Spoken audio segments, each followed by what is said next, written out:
नमस्कार दोस्तों, जागृति क्लासेस के YouTube चैनल पर आपका स्वागत है। आज हम सामान्य हिंदी व्याकरण का बहुत ही महत्वपूर्ण टॉपिक पढ़ेंगे जिसका नाम है संधि। दोस्तों, संधि को समझने के लिए कुछ बातों की जानकारी होना आवश्यक है, ठीक है, जिसमें सबसे पहला है वर्णमाला। वर्णमाला में हम स्वर और उनकी मात्राओं के बारे में जान चुके हैं। व्यंजन जैसे 33 मूल व्यंजन, 4 संयुक्त व्यंजन और विसर्ग जो कि अयोग व हमें आता है, इनके बारे में हम लोग जान चुके हैं, ठीक है। इसके अलावा हमें वर्ण विस्तार के बारे में जानकारी होना ज़रूरी है।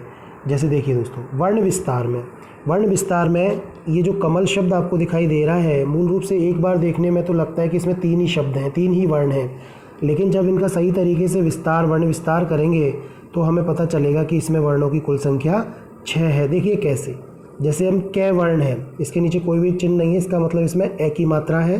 तो जब हम इस ए को अलग करते हैं निकाल के, तो इस व्यंजन के जस्ट बाद रख देते हैं, तो ये कै के बाद में ए आ गया, ये मै के बाद में ए आ गया, यहाँ पे ये ले में देखते हैं तो ले के बाद में ए आ गया। तो इसलिए यहाँ पे 3 तो व्यंजन हैं जिनमें हलंत लगा हुआ है और 3 ही स्वर हैं, तो कुल मिला के वर्णों की संख्या 6। इसी प्रकार देखिए जगत, जय में से ए निकला, गै में से ए निकला और तय में हलंत लगा हुआ है, इसलिए यहाँ पे हलंत आगे अकेला रहेगा, इसलिए वर्णों की संख्या जगत में 5। देखिए दोस्तों, वर्ष, इसमें व में ए है और ये रेफ के रूप में ऊपर जो रे लगा हुआ है वो इसके जस्ट बाद उच्चरित होगा, वे और ए के जस्ट बाद, तो ये रे हलंत वाला आ गया। इसके बाद में षट्कोण श, ये व्यंजन है और इसमें लगा हुआ ए।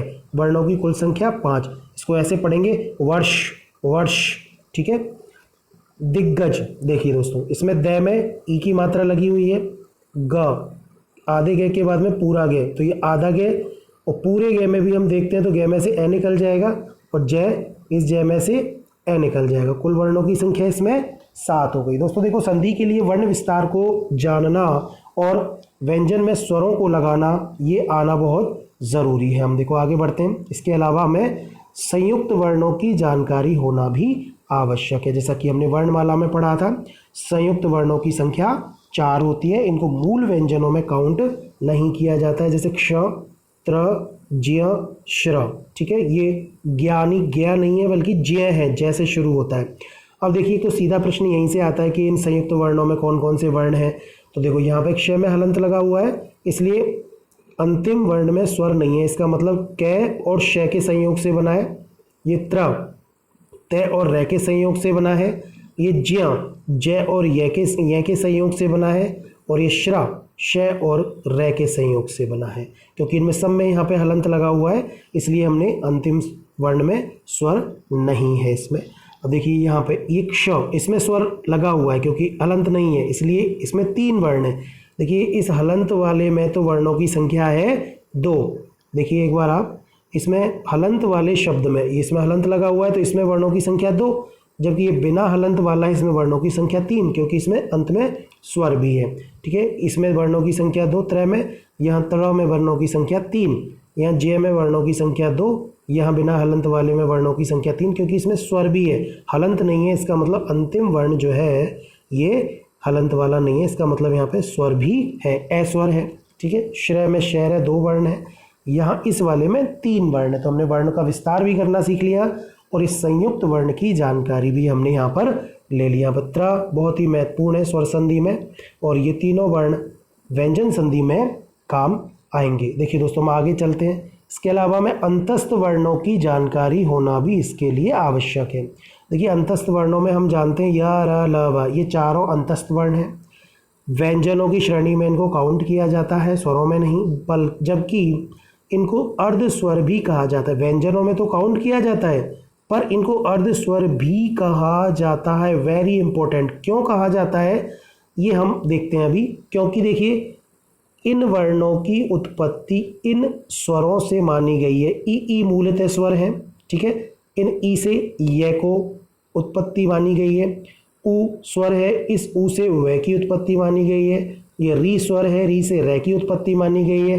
लिरी स्वर हिंदी में नहीं चलता है, यद्यपि पर संस्कृत में है स्वरों में लिरी, इससे ल की उत्पत्ति मानी गई है। अब देखिए ये लिरी तो स्वर है और ये ल व्यंजन है, ठीक है। यहाँ ये री तो स्वर है, ये र व्यंजन है, ई स्वर है, यह व्यंजन है, ऊ स्वर है, वह व्यंजन है। देखिए दोस्तों, ये जब इनका संधि में अध्ययन करेंगे, ये मूलतः व्यंजन है, व्यंजनों में इनकी काउंटिंग होती है, इनको अंतस्थ व्यंजन कहा जाता है, परंतु ये स्वरों के पक्ष में रहते हैं, उत्पत्ति भी इनकी स्वरों से मानी है, इसलिए इनको अर्ध स्वर कहा जाता है। इनकी जानकारी होना आवश्यक है संधि के लिए।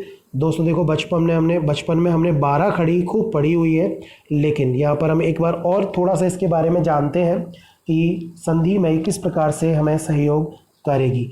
किसी व्यंजन, यानी व्यंजन मतलब स्वर रहित, मूलतः व्यंजन स्वर रहित ही होते हैं, तो किसी व्यंजन में स्वरों की मात्राओं को लगाना, बस ये 12 खड़ी में ही हम सीखते हैं कि किस व्यंजन में मात्राएं कैसे लगेंगी। तो इसके लिए हमको स्वरों को जानना ज़रूरी है, स्वरों की मात्राओं को जानना ज़रूरी है। देखिए दोस्तों, ये सारे के सारे स्वर हैं यहाँ तक 11, ए आ ई ऊ री ए ऐ ओ औ तक, ये तो स्वर हैं, ठीक है। ये अंग और अह ये अयोग वा में काउंट होते हैं, ठीक है।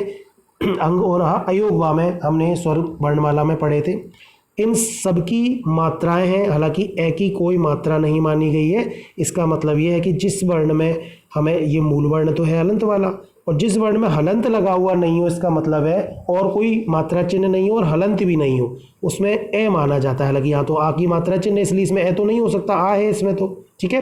तो ऐसे ही स्वरों की सबकी अपनी अपनी मात्राएं, ये आ की मात्रा, ये ई बड़ी, छोटा ऊ, बड़ा ऊ, री, ए ऐ ओ औ, ठीक है।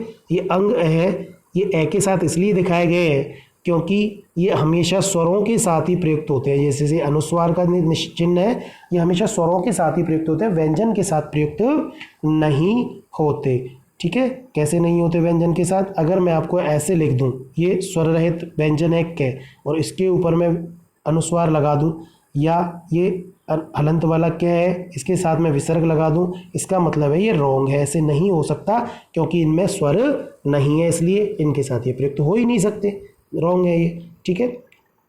हमने वर्णमाला में देख ली हैं ये सारी चीज़ें, ठीक है दोस्तों। अब देखिए ये कै में यदि ये मात्राएं लगेंगी तो इस प्रकार लगेंगी, है ना, ये आपने वर्णमाला में समझा है। एक बार देख लें आप सबको कि ये कै में ये आ की मात्रा, यहाँ पे ये ए की मात्रा, आ की मात्रा, छोटी बड़ी, छोटा ऊ, बड़ा ऊ, री, ये री की मात्रा है, ठीक है, ये वाले री की मात्रा है ना। ये ए की मात्रा, देखो ए में खुद में तो कोई मात्रा नहीं है, लेकिन जब ये व्यंजन के ऊपर लगती है तो एक लगती है, ठीक है। तो जहाँ भी आपको एक इस तरह मात्रा दिखाई दे तो समझें कि ये क्या है, ये ए है, ठीक है। और जब आपको दो मात्राएं दिखाई दें किसी व्यंजन के ऊपर तो समझना चाहिए कि ये आई की मात्रा है। आई में खुद में तो एक मात्रा है, लेकिन व्यंजन में दो लगती हैं, हमको ध्यान रखना है, संधियों में बहुत इंपॉर्टेंट है।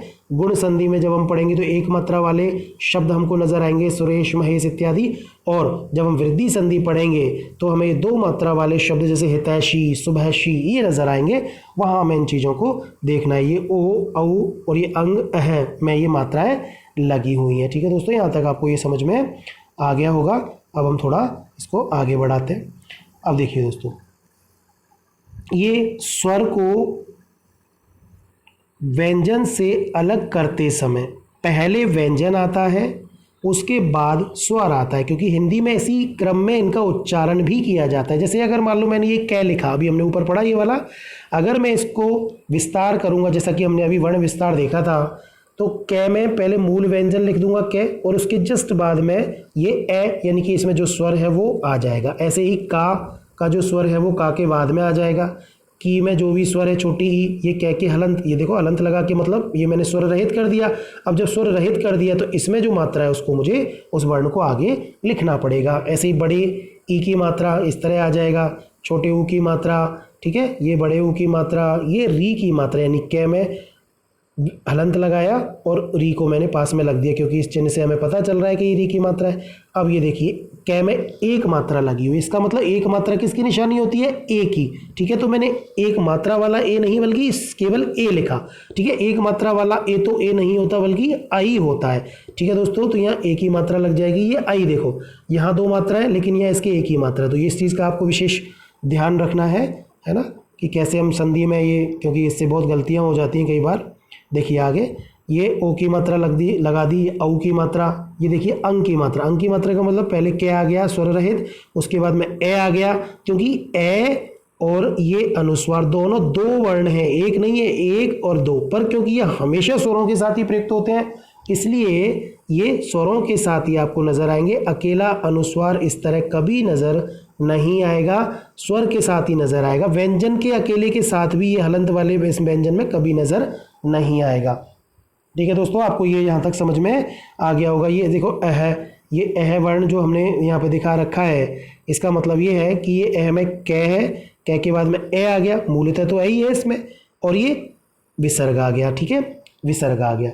अगर मान लो ये ऐसे होता का में विसर्ग, तो इसका मतलब ये होता कि मूलतः तो कै ही निकला, मात्रा यहाँ पे जो ए की निकली थी, क्योंकि यहाँ पे ए था इसलिए ए की मात्रा, अब यहाँ पे आ है तो यहाँ आ की मात्रा निकल जाएगी, मतलब आ निकल जाएगा, उसके बाद में ये विसर्ग आ जाएगा। उम्मीद है कि समझ में आपको आ गया होगा। एक हमें संधि को समझने के लिए रे के रूपों की जानकारी होना आवश्यक है कि ये रे वर्ण जो है वो किन किन रूपों में प्रयुक्त होता है। देखिए दोस्तों, ये क्रम शब्द है, इसको हम क्या पढ़ते हैं, क्रम क्रम क्रम, क्योंकि हिंदी में जैसा उच्चारण किया जाता है वैसा ही लिखा जाता है। इस क्रम का उच्चारण के बाद जब हम इसका विस्तार करेंगे तो कै सबसे पहले क, फिर रे आएगा, ये जो दिख रहा है ना ये रे है, और फिर उसके बाद में ए, इसमें स्वर लगा हुआ है ए, तो ये हो गया कर क्र क्र क्र, इन तीनों का उच्चारण होगा क्र, और ये म। ठीक है, यहाँ पे हलंत लगाना भूल गए हम, आप लगा लेना, यहाँ पे हलंत है। ठीक है, तो ये क्रम हो जाएगा। ठीक है, ये क्रम, तो ये वर्णों की संख्या कितनी हो गई, यहाँ पे 5। ठीक है, अब ये कर्म, यहाँ पे क्या हुआ, यहाँ पे ये हुआ कि कै में ए है पहले, देखो यहाँ पे अलग दिख रहा है एकदम, कै में ए है, तो ये रे जो ऊपर दिख रहा है ये जस्ट ए के बाद उच्चारित होगा यहाँ। ठीक है, अब क्योंकि ये स्वर रहे थे इसी कारण आगे वाले वर्ण के ऊपर ये चला गया था। अब जब इनको मूल स्थिति में वर्ण विस्तार करने के लिए लाएंगे तब ये अपनी मूल स्थिति में आ जाएगा। ये मूल स्थिति में आ जाएगा तो हम यहाँ पे इसको ऐसे लिख देंगे। ठीक है, फिर उसके बाद मैं, और मैं के बाद में जो अगला स्वर है वो आ जाएगा। ठीक है, रे। अब आपने यहाँ देखा कि एक बार तो ये रे, ठीक है, यहाँ ये रे इस नीचे वाले वर्ण में लगा, एक बार आपने देखा कि ये रे ऊपर अगले वाले वर्ण में चला गया। ये क्या कहानी है, ये कहानी कुछ नियमों की है, जिन नियमों की अभी हम यहाँ चर्चा नहीं करेंगे। नियमों की चर्चा हम रे वर्ण के रूपों की, जब हम वर्णमाला की चर्चा करेंगे अलग से, तो उसमें हम इनके रूपों को बताएंगे। बाकी अभी इतना समझना जरूरी है कि अगर इस वर्ण को हम विस्तार करेंगे तो हम इस तरह इसको आगे से ओपन करेंगे। ये कै के बाद में ए निकल जाएगा, फिर रे, फिर मैं, फिर ए आ जाएगा। अब देखिए, ये देखिए बहुत ही इंपॉर्टेंट शब्द है, इसके उच्चारण में भी कई गलतियां करते हैं, जैसे वर्तस्य पढ़ते हैं कई लोग, इसको वर्तस्य, कई लोग वर्ष से पढ़ते हैं। वर्ष इसका सही उच्चारण है, पहले उच्चारण होगा वे के साथ में ए का व, फिर सीधे इस रे के उच्चारण पे जाएंगे व र, और क्योंकि ये त स य, इस रे की रेफ के रूप में जो ऊपर रे लगता है उसकी खास बात यह है कि ये कभी भी आधे व्यंजन के ऊपर नहीं लगता, क्योंकि अगर कई बच्चे इसको यहाँ लगा देते हैं से के ऊपर, ये गलत है, आधे वर्ण पे नहीं लगता, ये पूर्ण वर्ण पे लगता है। इसका मतलब ये स्वर के ऊपर ही लगेगा। ठीक है, अब देखिए यहाँ पे ये में ए मिला हुआ है जो हमको यहाँ दिखेगा, इसलिए हमने इसको किसके ऊपर लगाया, ये के ऊपर लगाया। ऐसे ही इसका उच्चारण करेंगे तो यहाँ देखो पहले वे में तो ए आ गया, फिर ये रे का उच्चारण पहले है इसलिए हमने रे को पहले लिखा। ठीक है, ते क्योंकि ये आधा है, से क्योंकि ये भी आधा है। ठीक है, अब ये, अब इसमें तो ये ए मिला हुआ है, ये दिख रहा है यहाँ पे, इसलिए ए के उच्चारण के साथ, इसलिए पहले रे का उच्चारण होगा, फिर त स य, वर्तस्य वर्तस्य वर्त्य वर्तस्य, इस तरह इसका उच्चारण होगा। देखिए एक रे का रूप ये ट्रक, ये लिखा है ट, ट के बाद में रे के बाद में ए आ रहा है, यानी कि ये ट ठ ड ढ ये वर्ण जो है इनमें नीचे इस तरह के रूप में, ये हंसपद के रूप में ही आता है, और एक मात्रा तो इसमें होती है ये रे की, और दूसरी मात्रा होती है ये स्वर की। देखिए आप इसमें ये तो है रे और ये है स्वर। ठीक है, तो पता चल रहा है कौन सा स्वर है, ये इसमें स्वर है ए, और जब इसमें हमें आ स्वर दिखाना पड़े तो हम कैसे लिखेंगे, देखो ये इसको कई बार ऐसे आ जाता है, ए के बाद में क्योंकि आ का उच्चारण यहाँ होता है इसलिए हम इसको ट्रा, ऐसे दिख जाएगा ये। ठीक है, ठीक है दोस्तों, तो यहाँ पर ये रे के वर्णों की जानकारी हमें आवश्यक है। अब देखिए दोस्तों, हमारा जो आज का मूल जो टॉपिक है वो है संधि। बहुत ही महत्वपूर्ण टॉपिक है, ठीक है। अब आप देखते हैं संधि का शाब्दिक अर्थ होता है मिलना, जुड़ना या मेल। तो बात आती है भी किसका मिलना, तो यहाँ पे वर्णों का मेल संधि में होता है, वर्णों का मेल।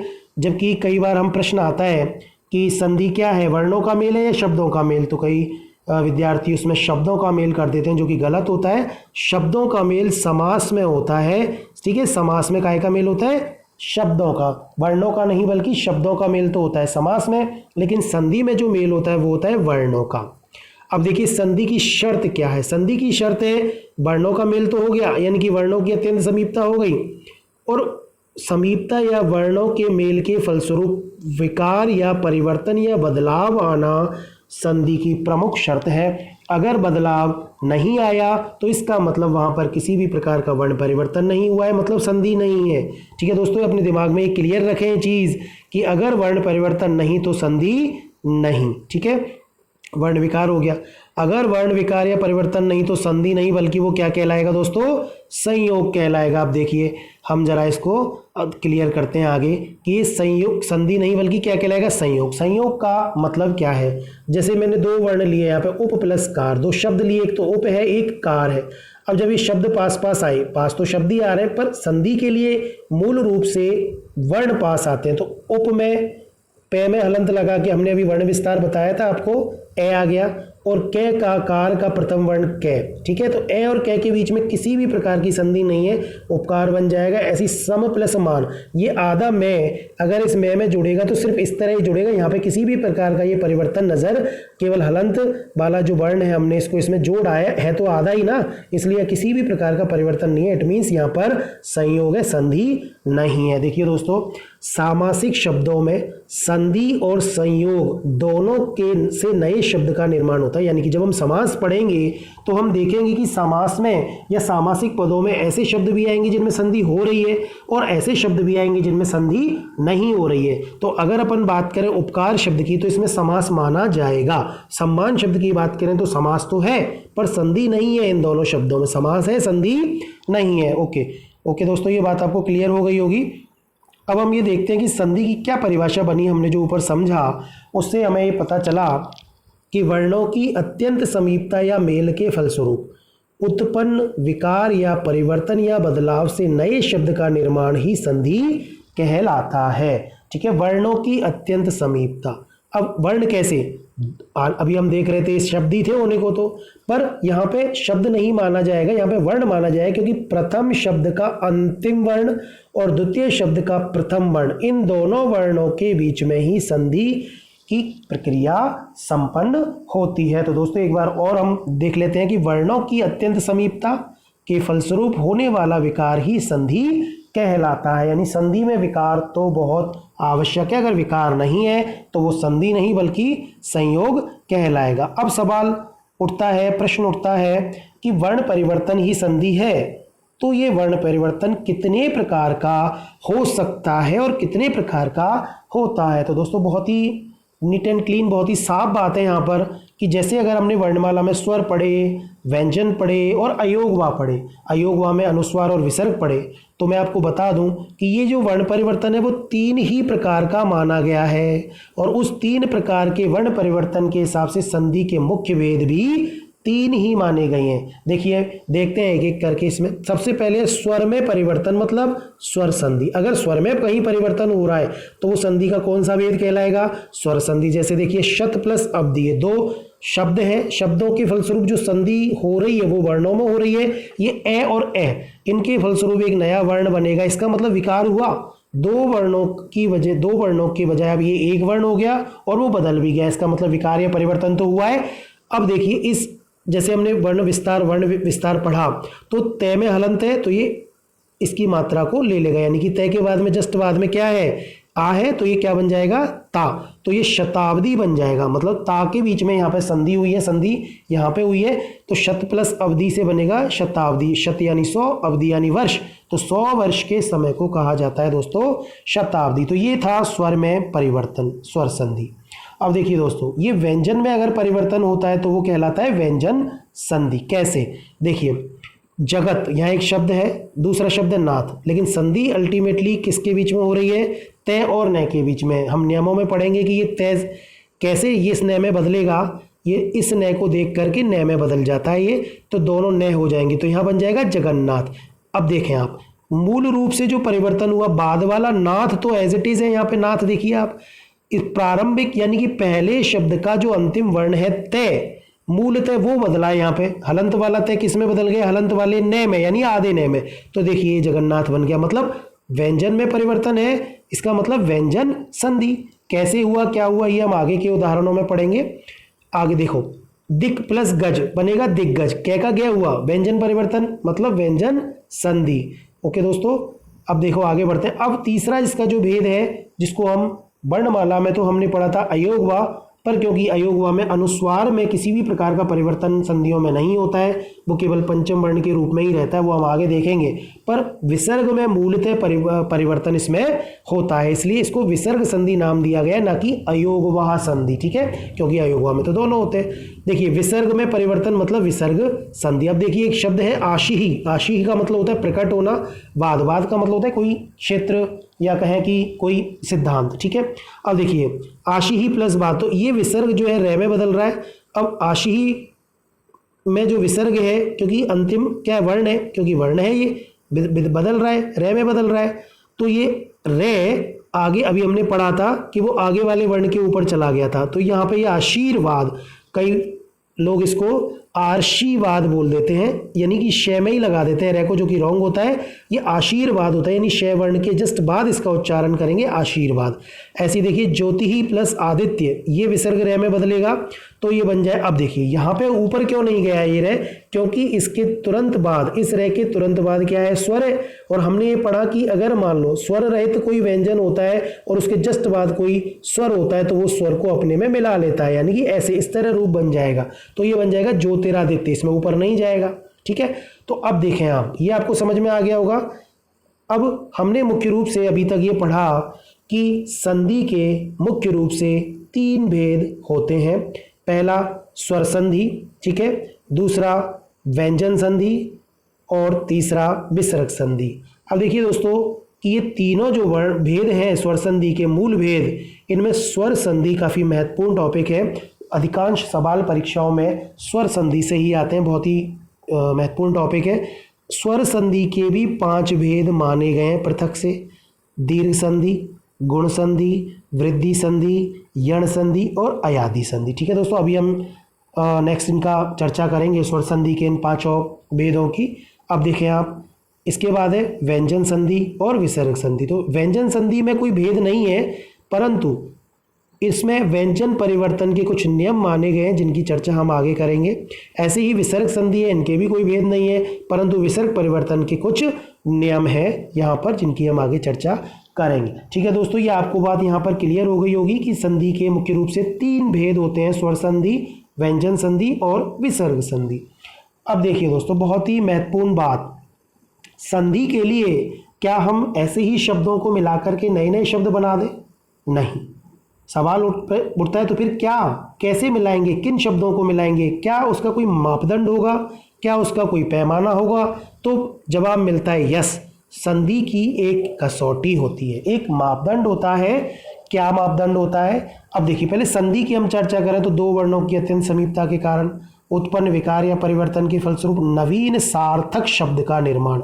देखिए यहाँ पे सार्थक, सार्थक का मतलब अगर शब्द बना है, क्योंकि 2 तरह के शब्द होते हैं, निरर्थक और सार्थक, तो सार्थक शब्दों का ही मतलब होता है, निरर्थक का कोई मतलब नहीं होता। अगर अपन इसमें संधि पढ़ें, हिंदी पढ़ें, कुछ भी पढ़ें, निरर्थक का कोई मतलब नहीं होता, क्योंकि वो नाम ही निरर्थक है।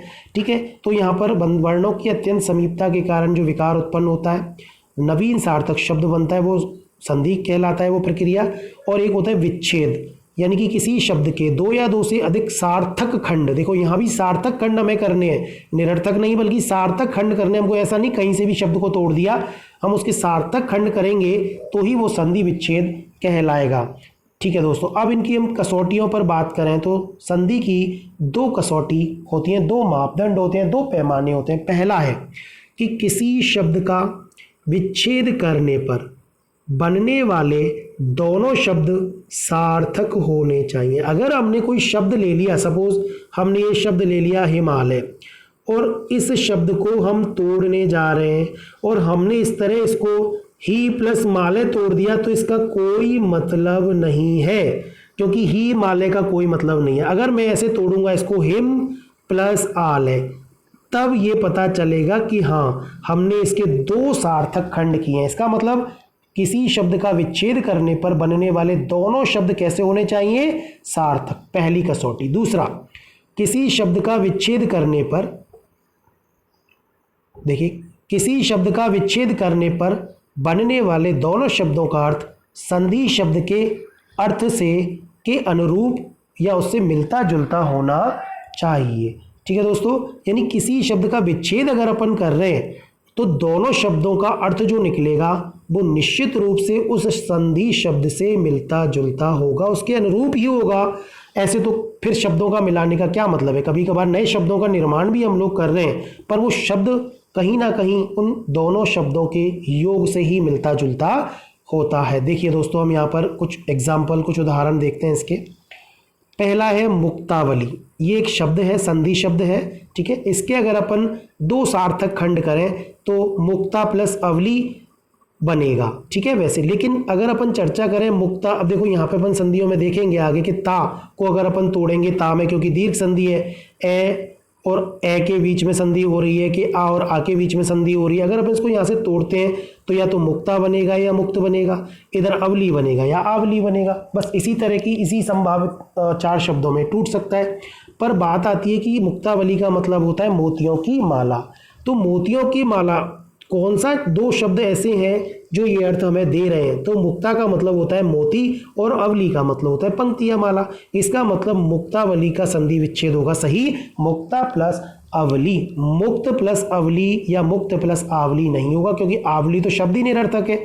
हालांकि ये मुक्त शब्द निरर्थक नहीं है, इसका अर्थ है छोड़ना, पर क्योंकि इसके साथ मुक्त प्लस अवली के साथ इस मुक्तावली का अर्थ मिलता जुलता या इसके अनुरूप नहीं है, इसलिए ये संधि की कसौटी पर खरा नहीं उतरता है, इसलिए मुक्ता प्लस अवली। ऐसे देखिए दोस्तों, दूसरा शब्द है कारावास।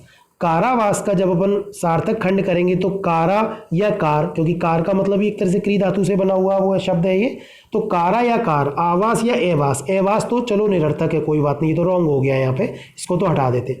बात है कारा प्लस आवास बनेगा या कार प्लस आवास बनेगा। तो हमें पता है कि कारा का मतलब होता है कैद और आवास का मतलब होता है आश्रय या घर, तो ये हो गया कैद खाना, दीर्घ संधि का उदाहरण है। ठीक है दोस्तों, तो ये हमने संधि की कसौटियों में ये पढ़ा कि अगर हम किसी शब्द को तोड़ते हैं या जोड़ते हैं तो संधि की कसौटियों को पूरा होना ज़रूरी है, यानी कि सार्थक टुकड़े होने चाहिए और उन दोनों टुकड़ों का अर्थ, यानी उन दोनों शब्दों का अर्थ, उन दोनों खंडों का अर्थ संधि शब्द के अर्थ से मिलता जुलता होना चाहिए।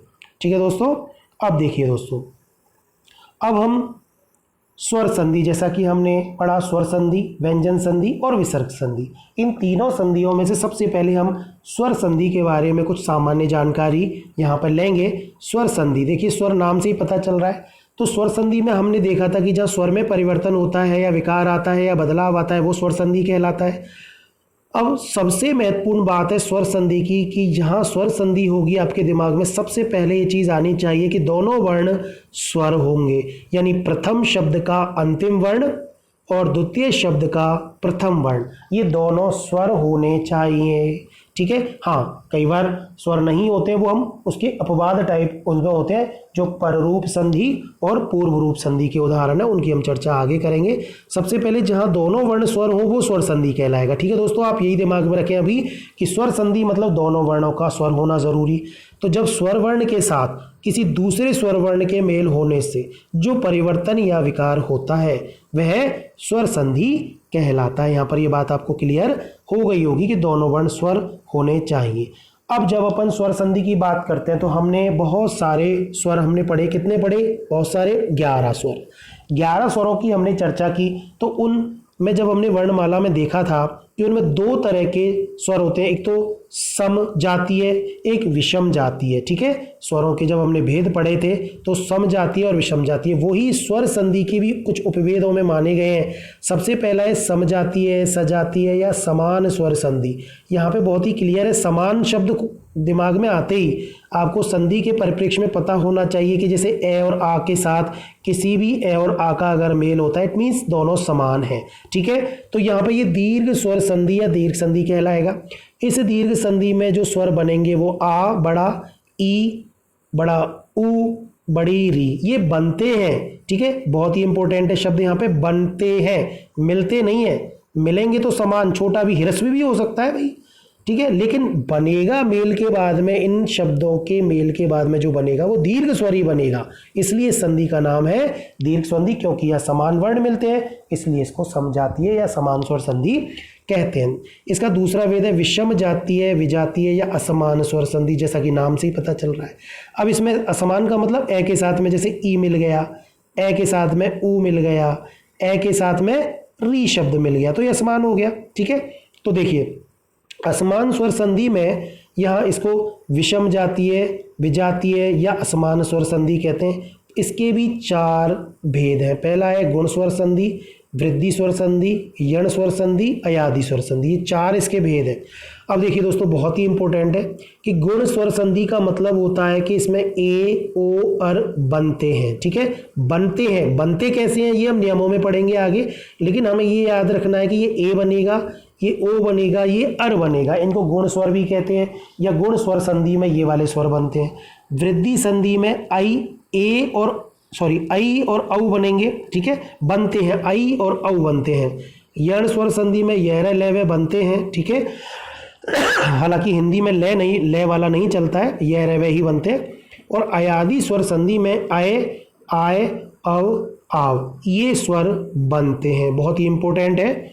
ठीक है, अभी हमें सिर्फ यहाँ पे इतना ही याद रखना है कि जब अपन स्वर संधि की बात करते हैं तो वहाँ प्रथम वर्ण और द्वितीय वर्ण दोनों स्वर होने चाहिए, और इसके 5 भेद हैं स्वर संधि के, जिसमें पहला दीर्घ संधि तो समान स्वर संधि में आता है। ठीक है, और बाकी के ये असमान स्वर संधि में आते हैं चारों। ठीक है, यहाँ पे आपको ये समझ में आ गया होगा। अब देखिए दोस्तों हम एक आगे बढ़ते हैं थोड़ा सा, बहुत ही इम्पोर्टेंट ये चार्ट, एक तरह से एक चार्ट बनाया हुआ है।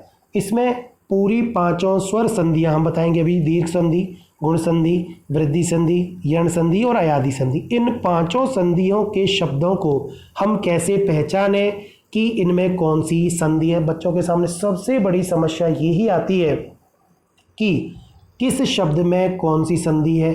भाई स्वर संधि और व्यंजन और विसर्ग संधि तो बहुत बाद की बात है, पहले वो यही नहीं पहचान पाते कि ये शब्द में संधि कहाँ हो रही है, कहाँ हो रही है, फिर कौन सी संधि है, फिर वो स्वर है या व्यंजन है या विसर्ग है। तो ये संधि का बहुत ही महत्वपूर्ण टॉपिक है। आप इस वीडियो को ध्यान से सुनेंगे, देखेंगे तो आपको ये चीज़ क्लियर हो जाएगी। देखिए हम इसमें बढ़ते हैं आगे।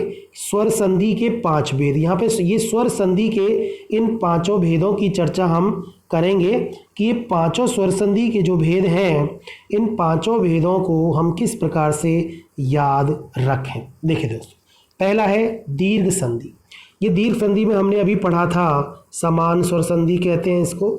इसमें बड़ा आ, ई, ऊ, री, ये सारे बड़े हैं, दीर्घ स्वर हैं, ये चारों बनते हैं। इनकी पहचान का तरीका है, आ के लिए आ की मात्रा, ई के लिए बड़ी ई की मात्रा, ऊ के लिए बड़े ऊ की मात्रा, और बड़ी री है ये, इसके लिए बड़ी री की मात्रा। देखिए छोटी री में तो होती है सिंपल एक मात्रा ऐसे, और ये बड़ी री की जब अपन बात करेंगे तो इसमें 2 मात्राएं होंगी ऐसे। हालांकि हिंदी में ये बड़ा री नहीं चलता है, पर इसकी मात्रा चलती है संधियों में। ठीक है, इसको हमें याद रखना है। तो हमें ये बात क्लियर हो गई यहाँ पे कि दीर्घ संधि में ये बनते हैं और ये इनकी स्वरों की पहचान। अब देखिए हम इन शब्दों को, कुछ शब्दों को देख रहे हैं। भानुदय, देखिए ऊ ने में यहाँ पे बड़े ऊ की मात्रा नजर आ रही है। ये अंधानुकरण, ये अंधानुकरण में दह में बड़े आ की मात्रा नजर आ रही है। ये विद्यालय में आ में बड़े आ की मात्रा नजर आ रही है। कपीश में बड़ी ई की मात्रा नजर आ रही है। मातृण में बड़ी री की मात्रा नजर आ रही है। तो इन मात्राओं के देखने से ही हम यह पता लगा सकते हैं कि इन सारे शब्दों में दीर्घ संधि है। टूटेगा कैसे ये हम देखेंगे अभी आगे, हालांकि इसको तोड़ना भी एक थोड़ी समस्या रहती है। समस्या ये रहती है कि जैसे भानु के बाद में उदय, अभी मैंने भान लिखा है, भानु नहीं लिखा है, तो ये समस्या ये आती है कि भानु में छोटा ऊ आएगा या बड़ा ऊ। सबसे बड़ी समस्या ये रहती है छोटा या बड़ा। अब देखिए दोस्तों, अब क्योंकि ये हमको जितनी हमारी शब्दावली होगी, जितना हम पढ़ेंगे उतना हमें पता रहेगा कि भानु शब्द में छोटे ऊ की मात्रा आती है, ना कि बड़े ऊ की मात्रा। बड़े ऊ की मात्रा वाला जो भानु शब्द है ये वाला, ये रॉन्ग होता है, ठीक है। तो भानु और उदय में भी छोटे ऊ की मात्रा आती है। छोटा ऊ जब मिलेगा तो बड़ा ऊ बन जाएगा, ये हो गई सब दीर्घ संधि। तो ऐसे ही हम इन शब्दों से, ये अंधानुकरण, अंध प्लस अनुकरण, विद्यालय में विद्या प्लस आल है, कपीश में कपी, कपी में कौन सा आएगा, छोटे वाला ये आएगा कपी में, ठीक है, कपी यानी बंदर, ठीक है।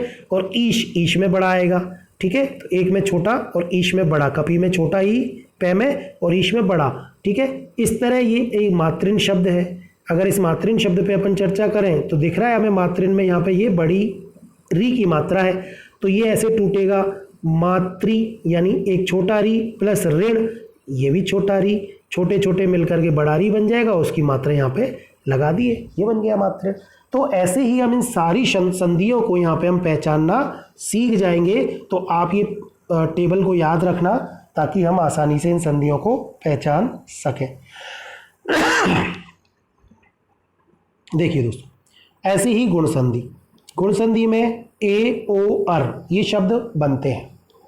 आप देखें एक बार इनको गौर से। दिनेश, ये ए की ये मात्रा है, ओ की ये मात्रा है, ये अर की मात्रा। अंतिम शब्द के ऊपर इस तरह रे की रेफ के रूप में ये मात्रा लग जाएगी। हमने जब पढ़ा अभी कि कैसे इसको आगे चला जाएगा ये वर्ण, हम देखेंगे अभी इसको।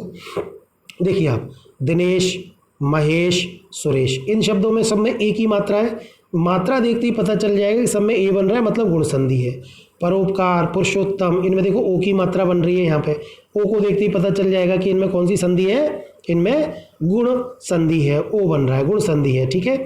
ऐसे ही इस अंतिम रेख को देख करके पता चल रहा है हमें कि इसमें अर बन रहा है, इसका मतलब गुण संधि। अभी हम शब्दों को पहचानना सीख रहे हैं, संधि और संधि विच्छेद हम आगे शब्दों में सीखेंगे। अभी आप केवल इस टेबल को याद रखेंगे कि कैसे हम गुण संधि के शब्दों को पहचाने और कैसे अन्य शब्दों को। तो देखिए समझ में आ रहा होगा आपको। आगे चलते हैं वृद्धि संधि।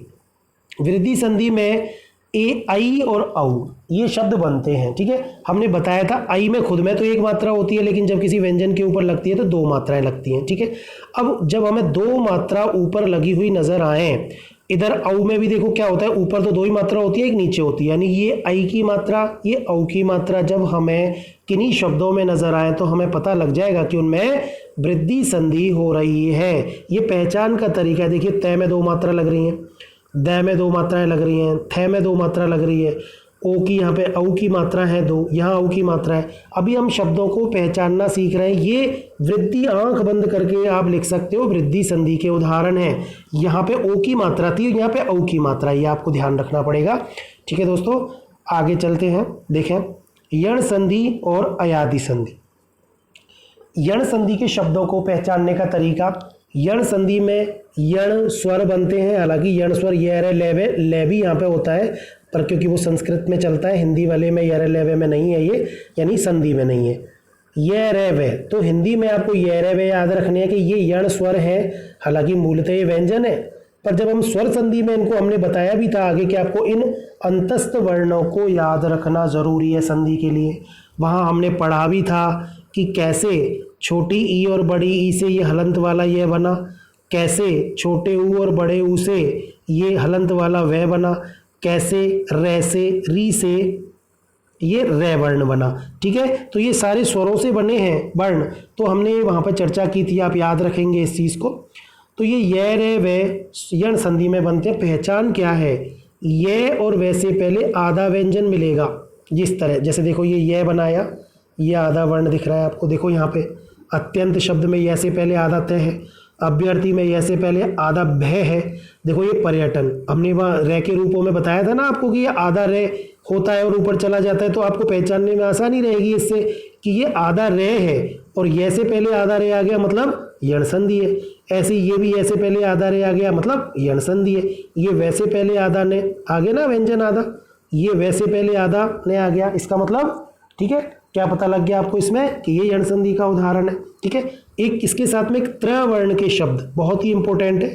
त्रवर्ण वाले शब्द भी आप आंख बंद करके यण संधि में कर सकते हैं। ठीक है, जैसे मात्रानंद, तो इसमें मात्रानंद लगता तो ऐसा है जैसे आ बन रहा है बड़ा, बस इस चीज को हम बाद में देखेंगे कि ये मात्र प्लस आनंद नहीं है। देखिए एक बार आप इस चीज को क्लियर कर ले, मात्रानंद, ये मात्रानंद जो शब्द है एक बार देखने में, क्योंकि मैंने ये भी बताया है ऊपर की आ की मात्रा है, लेकिन हमने संधि की कसौटियां भी पढ़ी हैं अगर आपको याद हो तो। अभी अगर हम मात्रानंद शब्द को तोड़ेंगे तो यहाँ देखने में अगर दीर्घ संधि आप मानेंगे तो मात्र प्लस आनंद जैसा दिखेगा। ये मात्र जो आनंद ऐसा नहीं है, क्योंकि मात्रानंद का मतलब है माता का आनंद, यानी कि माता के मिलने के फलस्वरूप जो आनंद होता है वो होता है मात्रानंद, यानी कि माता के द्वारा दिया गया आनंद, माता होने पर किस तरह का आनंद हमें मिलता है वो आनंद। ठीक है, पित्राज्ञा का मतलब होता है पिता की आज्ञा, पित्राज्ञा। अब इनमें देखने में तो ऐसा लग रहा है जैसे दीर्घ संधि हो रही है, लेकिन त्रैवर्ण जो है वो यण संधि की पहचान है। आपको इस चीज को ध्यान रखना है। ये बनेगा मातृ धन आनंद, तो ये री रे में बदल के और संयुक्त वर्ण के रूप में यहाँ पे चला जाएगा। कैसे चला जाएगा? जब हमने वहां पे ये भी देखा था कि री, ये जो री वर्ण है वो किस में बदल जाएगा? रे में। ठीक है, तो ये रे में बदलेगा तो इसके पहले हमने देखा कि ये मातृ, देखो सपोज करो ये शब्द है मातृ, ठीक है, तो तय में क्या है? री, और हमने देखा तय का री जो बदल गया रे में, तो ये आधा तय और आधा रे बन गया, और आधे तय संयुक्त वर्ण हमने पढ़ा था क्या बन जाएगा? त्रय बन जाएगा। और जब ये आनंद के आ में मिलेगा तो त्रा हो जाएगा, तो मात्रानंद। इस तरह हमें इसको याद रखना है। ठीक है दोस्तों, आगे देखते हैं अब हम। ये है अयादि संधि। अयादि संधि का मतलब होता है अय, आय, अव, आव, ये वाले इसमें स्वर बनेंगे। ये अय, आय, अव, आव 4 स्वर हैं। ये अयादि संधि की पहचान है। अयादि संधि में अब पहचान का तरीका क्या है? देखिए ये और वह तो दिखेंगे जो कि हमें ऊपर हमने यण संधि में भी देखे थे, परंतु इनसे पहले आधा व्यंजन अगर नहीं है तो वो अयादि संधि का उदाहरण है। देखिए आप, नयन, चयन, नायक, गायक, पवन, भवन, पावन, पावक, तो इन शब्दों में ये और वह तो है, पर इनसे पहले आधा व्यंजन नहीं है जो कि हमने यण संधि में देखा था। यहाँ पे इनसे पहले आधा है, तो ये तो चले जाएंगे यण संधि में और ये आ जाएंगे अयादि संधि में। ठीक है दोस्तों, अब मुझे उम्मीद है कि आपको ये टेबल, ये सारणी समझ में आई होगी। आप एक बार इसको दोबारा ध्यान से वीडियो को देख लें, आपको समझ में आ जाएगा।